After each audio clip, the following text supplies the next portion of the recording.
बिस्मिल्लाहिर्रहमानिर्रहीम। अस्सलाम वालेकुम डियर स्टूडेंट्स, उम्मीद करता हूँ आप खैरियत से होंगे। मैं हूँ आपका फिजिक्स इंस्ट्रक्टर ज़हीर अब्बास। तो आज हम करने लगे हैं second year physics chapter number 2 का फर्स्ट लॉन्ग क्वेश्चन है। शॉर्ट भी आ सकता है ऑसिलेटरी मोशन। ऑसिलेटरी मोशन किस मोशन को कहा जाता है? किसी जिस्म की उसके मेन पोजीशन से आगे या पीछे दोहराई जाने वाली हरकत। यानी अगर किसी जिस्म की मेन पोजीशन से आगे जाता है उसके बाद मेन पोजीशन के पीछे जाता है तो उसको हम क्या कहेंगे? Oscillatory motion. और वो उस मोशन को बार बार दोहराता भी है तो वो ऑसिलेटरी मोशन कहलाएगी। ठीक है, तो मिसाल के तौर पर अगर हम पेंडुलम लेते हैं, ठीक है, पेंडुलम को हमने एक जगह रस्सी के साथ बांधा है, अगर हम उसको थोड़ा आगे ले जाके छोड़ देते हैं तो वो वापस मेन पोजीशन की तरफ आएगा, लेकिन मेन पोजीशन रुकने के बजाय वो पीछे की तरफ चला जाएगा। इसी तरह वो हरकत को जारी रखेगा। आहिस्ता आहिस्ता जो उसका एम्पलीट्यूड है, जो उसका फासला है, वो कम होता जाएगा और एट लास्ट वो रेस्ट की हालत में आ जाएगा। तो उसकी जो हरकत होगी मेन पोजीशन से आगे या पीछे, उसको हम ऑसिलेटरी मोशन कहेंगे। इसको हम सिंपल हार्मोनिक मोशन भी कहते हैं। तो इसकी डेफिनेशन हमारे पास सिंपल क्या होगी? The motion of a body about it's the two and fro motion of a body about it's main position is called simple harmonic motion. It is a periodic motion which repeats itself after certain interval of time. ये periodic motion होती है, यानी खुद को दोहराती रहती है। तो इसमें हमारे पास जो सबसे पहले इसके एग्जांपल आएंगी, तो एग्जांपल हमारे पास होगी मोशन ऑफ सिंपल पेंडुलम, ठीक है, और दूसरी होगी motion of a body attached with the spring.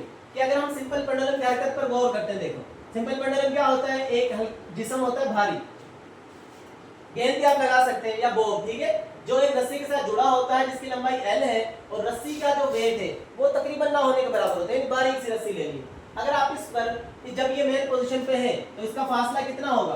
अब ये मेन पोजीशन पे है तो इसने कोई फासला तय नहीं किया तो इसका जो फासला होगा वो 0 होगा। फिर इस पर हम एक फोर्स F लगाते हैं तो यहाँ इस पर कोई फोर्स नहीं लग रही तो ये क्या होगी? फोर्स भी 0 होगी।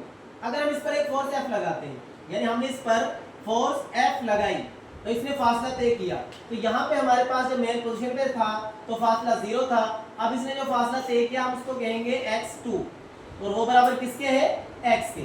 यानी अगर हम इस जिस्म पर फोर्स F लगाते हैं तो ये फासला x तय करता है। अगर हम इसको यहाँ से छोड़ दें तो ये क्या आएगा? ये दोबारा वापस आएगा मेन पोजीशन की तरफ और मेन पोजीशन पर रुकेगा नहीं, यहाँ से गुजरता हुआ कहाँ चला जाएगा? जितना इसने आगे की तरफ फासला तय किया उतना ही पीछे की तरफ फासला तय करेगा। तो पीछे की तरफ जो फासला होगा वो उतना ही होगा, लेकिन डायरेक्शन क्या हो जाएगी? ऑपोजिट। क्यों? पहले वो आगे गया और यहाँ पे वो क्या है? पीछे की तरफ आया, तो उसने बराबर फासला तय किया लेकिन वो -x। तो दोनों फासले बराबर होंगे और फोर्स पे बराबर होगी, लेकिन जो डायरेक्शन होगी वो ऑपोजिट होगी। ठीक है, तो उसके बाद हमारे पास आ जाता है इसकी दूसरी मिसाल है मेस स्प्रिंग सिस्टम। फर्ज किया हमारे पास एक मेस है जिसकी बस मेन पोजीशन है x = 0, यानी मेन पोजीशन पर जो उसका फासला 0 है, when there is no force acting on it, और इस पर कोई फोर्स नहीं लग रही। अगर हम इस पर फोर्स F लगाते हैं, यानी हमने इस पर फोर्स F लगाई इस सिंक में, तो ये जब फोर्स F लगाते हैं तो ये मेन पोजीशन से फासला तय करता है x। क्या करता है? फासला तय करता है x। अगर हम यहाँ से इसको छोड़ दें, फोर्स को हटा दें, तो ये वापस मेन पोजीशन की तरफ आएगा और मेन पोजीशन पर रुकेगा नहीं, वहां से गुजरता हुआ ये उतना ही पीछे की तरफ जाएगा, लेकिन क्या होगा?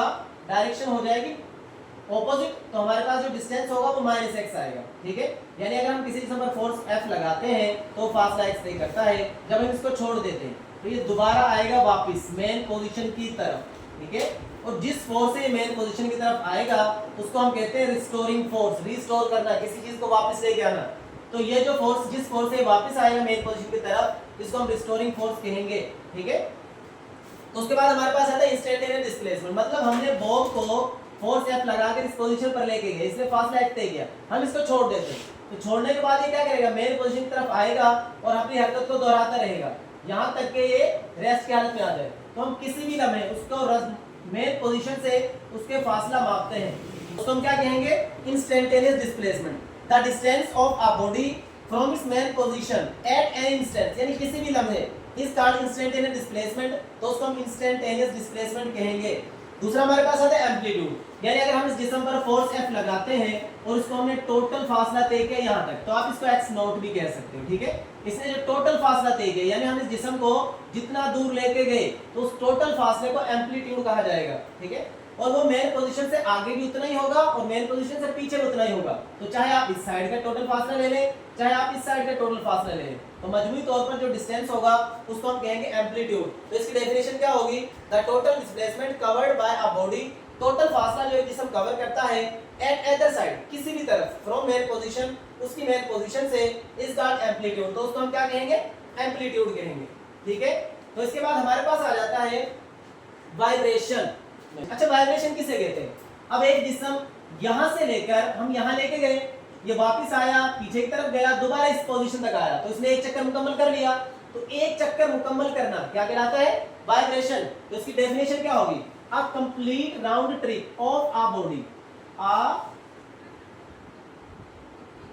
कंप्लीट राउंड, एक मुकम्मल चक्कर, ट्रिप कहते हैं घूमना, a complete round trip of a body about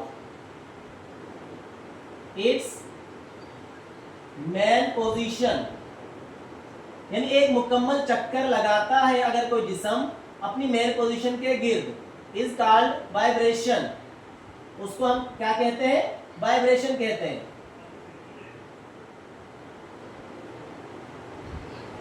अच्छा, अगर देखें, फर्ज के हमारे पास हमने एक गेंद, यहां पे एक जिस्म जाता है आगे की तरफ, ठीक है, फासला तय x तय करता है, यहां से वो दीवार के साथ टकरा के दोबारा वापस आ जाता है अपनी मेन पोजीशन के तक, तो ये क्या होगी?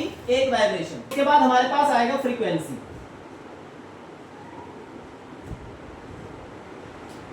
अच्छा, फ्रीक्वेंसी क्या होगा? फर्ज क्या, ये जो जिस्म है हमारे पास ऑसिलेट कर रहा है, ये एक सेकंड में 10 दफा आगे पीछे हरकत करता है, तो इसकी फ्रीक्वेंसी कितनी होगी?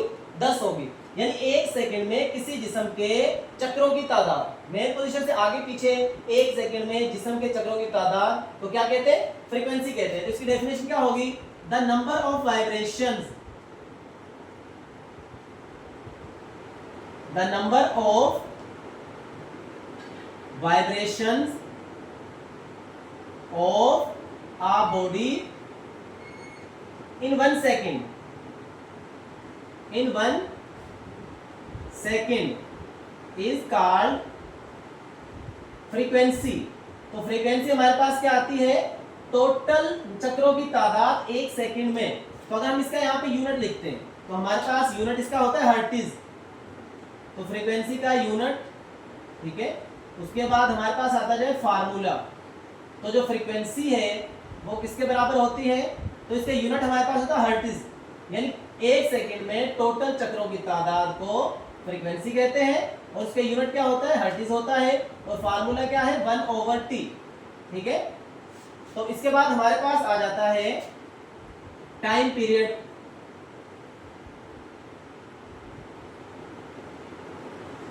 ठीक है, तो टाइम पीरियड क्या होता है? The time required to complete 1 round, ठीक है, या 1 वाइब्रेशन। हम एक वाइब्रेशन को मुकम्मल करने के लिए जिस्म को जितना वक्त दरकार होता है उसको क्या कहते हैं? Time period. तो इसकी डेफिनेशन क्या होगी? द टाइम रिक्वायर्ड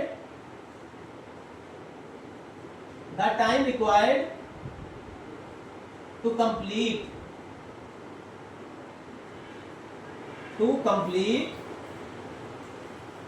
1 वाइब्रेशन, यानी एक चक्कर लगाने के लिए एक जिस्म को जितना वक्त दरकार होगा उसको हम क्या कहेंगे? टाइम पीरियड कहेंगे। टाइम का यूनिट क्या होता है? आपने पढ़ा हुआ है सेकंड, तो इसका यूनिट जो हमारे पास आएगा वो होता है सेकंड, और इसका फार्मूला क्या आएगा? तो टाइम इज इक्वल टू, अच्छा ये टाइम पीरियड क्या होता है? रेसिप्रोकल ऑफ फ्रीक्वेंसी, यानी फ्रीक्वेंसी का उलट। तो हम फ्रीक्वेंसी को लिखते हैं 1/टाइम, तो टाइम पीरियड हमारे पास क्या होगा? 1/फ्रीक्वेंसी, और उसका यूनिट क्या होता है? सेकंड। तो हमारे पास इसका यूनिट आ जाएगा सेकंड, और इसका जो फार्मूला है t = 1/f। इसके बाद हमारे पास आ जाता है एंगुलर फ्रीक्वेंसी, ठीक है, एंगुलर फ्रीक्वेंसी।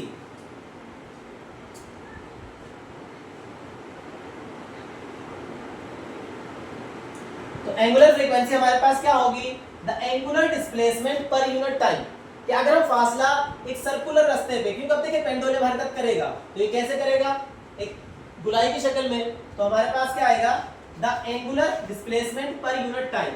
तो इसकी जो डेफिनेशन होगी वो होगी द एंगुलर डिस्प्लेसमेंट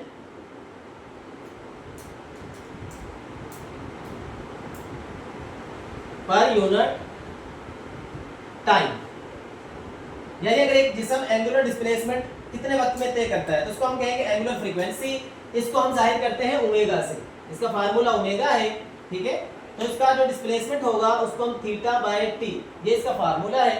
तो अगर इसको थोड़ा सा ड्राइव करें तो हमारे पास आएगा W is equal to omega is equal to theta, हमारे पास होगा 2 पाई, ठीक है, क्योंकि जब एक जिस्म हरकत करता है तो एक चक्कर बनाने में वो 360 डिग्री का ज़ाविया कवर करता है, ठीक है।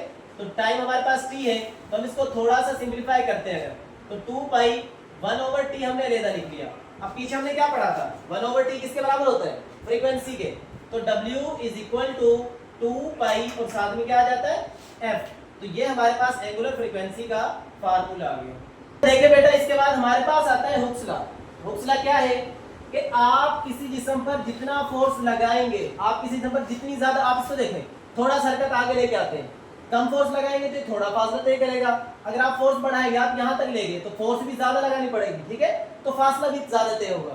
तो अगर एक चीज के बढ़ने से दूसरी बढ़े, जैसे आप फोर्स बढ़ा रहे हैं तो फासला भी बढ़ रहा है, तो अगर एक चीज के बढ़ने के दूसरी एक चीज के बढ़ने से दूसरी चीज भी बढ़ती है तो उसको हम क्या कहते हैं, हुक्स लॉ, ठीक है। तो इसकी सिंपल डेफिनेशन होगी force is directly proportional, force is directly proportional to distance। यानी आप किसी जिस्म पर जितना ज्यादा फोर्स लगाएंगे वो उतना ज्यादा फासला तय करेगी। तो हम लिखेंगे force is directly proportional to x, ठीक है। तो यहाँ पे हमारे पास क्या होगा, अगर हम प्रोपोर्शनल को हटाते हैं तो हम इसी जगह बराबर लगाते हैं और क्या लगाते हैं, कांस्टेंट लगाते हैं, x का x रहा।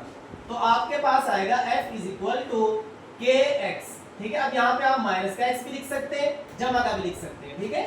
तो हमारे पास क्या आएगा, force is equal to minus K X. अब यहाँ पे k क्या है, तो k है कांस्टेंट, स्प्रिंग कांस्टेंट। तो जो हमारे पास यहाँ पे k है इसको कहा जाता है स्प्रिंग कांस्टेंट, या इसको हुक्स कांस्टेंट भी कह सकते हैं। तो k हमारे पास आएगा स्प्रिंग कांस्टेंट।